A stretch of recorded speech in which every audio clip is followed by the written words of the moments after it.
अस्सलाम वालेकुम students, welcome to my YouTube channel. तो आज हम CS403 डाटाबेस मैनेजमेंट सिस्टम का लेक्चर नंबर 25 देखेंगे। तो चलते हैं लेक्चर को ओवरव्यू कर लेते हैं। इस लेक्चर में हम क्या पढ़ेंगे, इसमें हम पढ़ेंगे स्ट्रक्चर क्वेरी लैंग्वेज एसक्यूएल के बारे में। तो चलते हैं इस फर्स्ट टॉपिक की तरफ, रूल्स ऑफ एसक्यूएल फॉर्मेट। तो एसक्यूएल क्या है? SQL is a basic language. ये एक बेसिक लैंग्वेज है जो कि that allows you to talk to a database and extract useful information. ये आपको अलाउ करती है डेटाबेस से टॉक करने में और एक्सट्रैक्ट करने में क्या, यूजफुल इंफॉर्मेशन को। नेक्स्ट इसका क्या पॉइंट है कि एसक्यूएल में की मदद से आप क्या कर सकते हैं, you may read, right and remove information from a database. तो आप क्या कर सकते हैं, इंफॉर्मेशन को रीड भी कर सकते हैं, राइट भी कर सकते हैं, रिमूव कर सकते हैं डेटाबेस से। किसकी वजह से? एसक्यूएल के साथ। एसक्यूएल के आगे हमारे पास कुछ कमांड्स दिए हुए हैं जिनको हम डिवाइड करते हैं इनटू टू मेन सब लैंग्वेजेस। इनमें हमारे पास दो लैंग्वेजेस आती हैं इसकी सब कमांड्स में। वो क्या है? हमारे पास फर्स्ट है डाटा डेफिनेशन लैंग्वेज जिसको DDL कहते हैं, और सेकंड हमारे पास क्या है, डाटा मैनिपुलेशन लैंग्वेज जिसको हम DML कहते हैं। इसके आगे रूल्स दिए हैं, रूल्स को आपने सिर्फ रीड कर लेना है। रूल्स में क्या है कि हमारे पास कुछ रिजर्व वर्ड्स होते हैं एसक्यूएल के, और वो रिजर्व वर्ड कैसे राइट किए हुए होते हैं, वो किस में राइट किए होते हैं, वो कैपिटल्स में राइट किए हुए होते हैं, लाइक सेलेक्ट और इंसर्ट में। अगर हमारे पास आइडेंटिफायर्स होती हैं, आइडेंटिफायर्स को हम क्या कर सकते हैं, should be valid which means they can start with, हम इनको क्या करते हैं, एट द रेट अल्फ़ाबेट्स और विद नंबर्स के साथ स्टार्ट करते हैं। और आगे हमारे पास इनकी लेंथ क्या होती है, 256 होती है। और रिजर्व वर्ड्स को हम क्या कर सकते हैं, हम उनको should not be used as identifier. Reserve words को हम आइडेंटिफायर्स के तौर पे यूज़ नहीं कर सकते। आगे हमारे पास कुछ those thing in commands which are optional are kept in, हम हमारे पास जो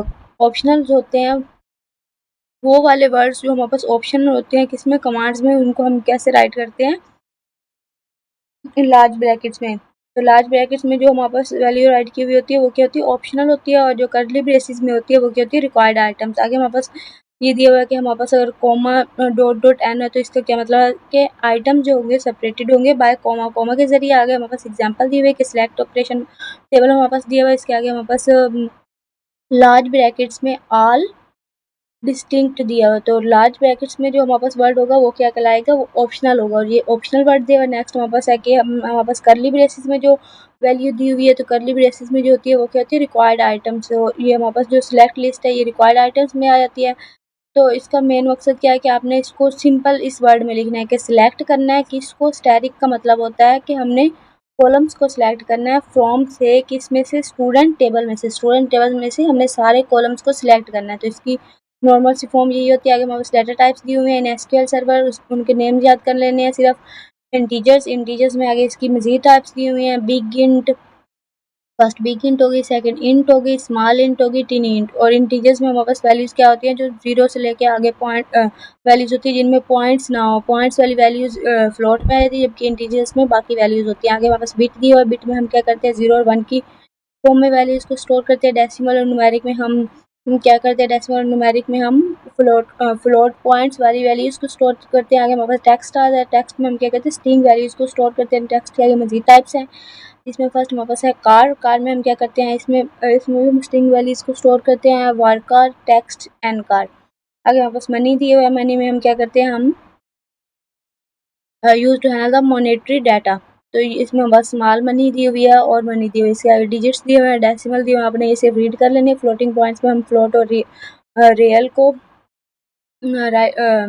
फ्लोटिंग पॉइंट्स के आगे टाइप्स दिए, फ्लोट एंड रियल। और डेट की क्या दी हुई है, स्मॉल डेट और डेट टाइम। तो चलते हैं नेक्स्ट टॉपिक की तरफ। इसमें हमारे पास ये कॉन्सेप्चुअल डेटाबेस दिया हुआ है, इसको हमने क्या करना है, कॉन्सेप्चुअल डेटाबेस डिज़ाइन को हमने रिलेशनल डेटाबेस डिज़ाइन में कन्वर्ट करना है, जिसमें हम प्रोग्राम, कोर्स, सेमेस्टर ये सब राइट करके इनके टेबल्स और एट्रीब्यूट्स राइट कर देंगे। नेक्स्ट हमारे पास DDL स्टेटमेंट्स आर कंपाइल्ड। जो DDL स्टेटमेंट्स होती हैं वो हमारे पास कंपाइल्ड होती हैं, जो कि रिजल्ट करती हैं इन set of tables store in a special file. तो जो स्पेशल फाइल में हमारे पास टेबल्स का डाटा स्टोर होता है उसको क्या कहते हैं, डाटा डिक्शनरी और डाटा डायरेक्टरी। तो डाटा डिक्शनरी के आगे data directory contains the Meta data. Data directory के आगे मजीद मेटा डाटा होता है, और मेटा डाटा का क्या मतलब होता है कि डाटा के बारे में मजीद डाटा, जो डाटा के बारे में मजीद डाटा होता है वो किस में स्टोर होता है, मेटा डाटा में। अगर डाटा मैनिपुलेशन लैंग्वेज है, डाटा मैनिपुलेशन क्या थी, ये एक is retrieval, insertion, deletion and modification of information from the database. तो ये क्या करता है, ये डाटा को रिट्रीव करता है, इंसर्ट करता है, डिलीट करता है और मॉडिफिकेट करता है डाटाबेस से। तो वो कहती है data manipulation language. Data manipulation language is a language, ये एक ऐसी लैंग्वेज है which enables user to access and manipulate data, जो कि वहाँ यूज़र्स को क्या करता है कि वो डाटा को एक्सेस भी कर सकें और मैनिपुलेट भी कर सकें। तो ये इसकी डेफिनेशन दी हुई है और DDL की डेफिनेशन दी हुई है। आगे DML के हमारे पास 2 टाइप्स हैं, जिसमें हमारे पास प्रोसीजरल भी आ जाती है और नॉन प्रोसीजरल भी। प्रोसीजरल में हम क्या करते हैं कि हमने यूज़र को बताना होता है कि हमें व्हाट डाटा इज़ नीडेड, कि हमें कौन सा डाटा चाहिए and how to get it, और उसको कैसे हमने गेट करना है, वो हम प्रोसीजरल में देते हैं। जबकि नॉन प्रोसीजरल में क्या होता है कि हमने व्हाट डाटा इज़ नीडेड, कि हमें कौन सा डाटा चाहिए, लेकिन कैसे हमें वो डाटा हमने रिट्रीव करना है, कैसे हमने उसको हासिल करना है, वो नॉन प्रोसीजरल हमारे पास SQL लैंग्वेज खुद से ही हमारे लिए डाटा गेट कर देती है। आगे हमारे पास SQL स्टेटमेंट्स हैं, वो जो कंट्रोल करती हैं एक्सेस टू द डाटा। एक MCQ दिया इम्पोर्टेंट MCQ है कि कंट्रोल एक्सेस टू डाटा कौन सी SQL स्टेटमेंट्स होती हैं, तो हमारे पास ग्रांट स्टेटमेंट होती है और रिवोक स्टेटमेंट होती है। आगे हमारे पास एक प्रैक्टिस दी हुई है कि आपने क्या करना है, SQL की सिलेक्ट, इंसर्ट और क्रिएट के लिए आपको क्यूरी लिखनी आनी चाहिए। कि इंसर्ट के लिए कैसे लिखते हैं, क्रिएट के लिए हम क्या करते हैं, क्रिएट लिख के डाटाबेस लिख के डाटाबेस के आगे नेम लिख देते हैं डाटाबेस का।